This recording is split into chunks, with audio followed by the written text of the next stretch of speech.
are fighting a war. Our enemy is not human, and we are losing.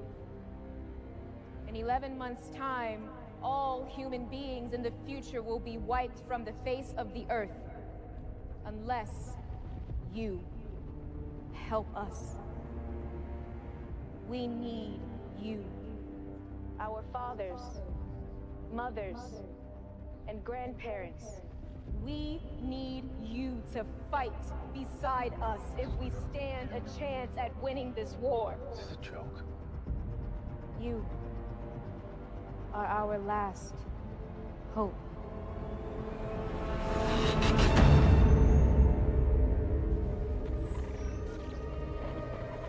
"12 months ago, we had no idea how those words would change everything about our daily lives.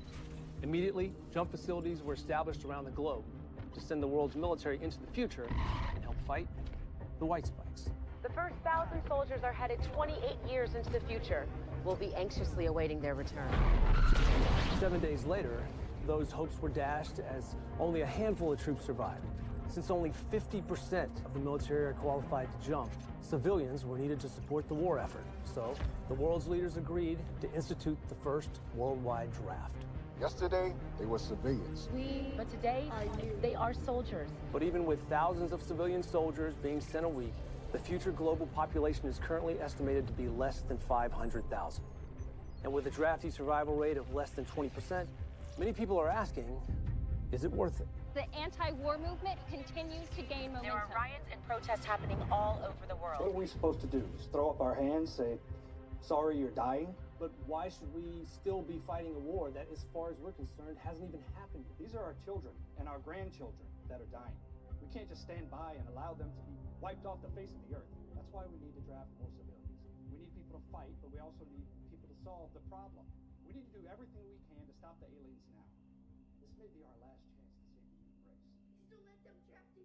Please don't let them take you. You had a bad dream, honey. Don't let them take you. Please don't. It's okay. Just breathe. It's okay. Just breathe. Deep breaths, right, Daddy? Yeah. And out. Yeah.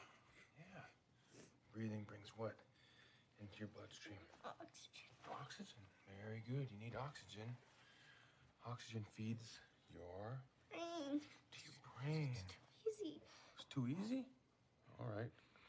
The process of respiration turns oxygen into what? Carbon dioxide. What's carbon dioxide also called? CO2. Okay. Maybe you need a physical challenge. How about this? Why don't you try to squeeze me as hard as you can? See if you can hurt me.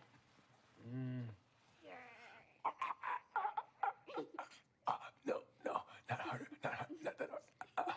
If you open your books to page 47, talking about photosynthesis and the magic of chlorophyll. It's really interesting stuff, guys. It's kind of, they say magic, you know, it's not like pulling rabbit out of a hat, but it's magic. If you think about it, the stuff we breathe out, a tree breathes in. I know, you guys are speechless because it's so captivating.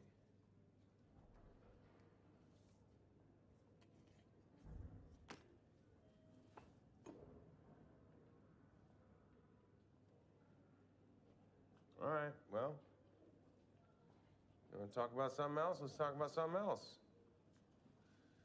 What gets you excited? Anybody? What do you want to talk about? Anyone?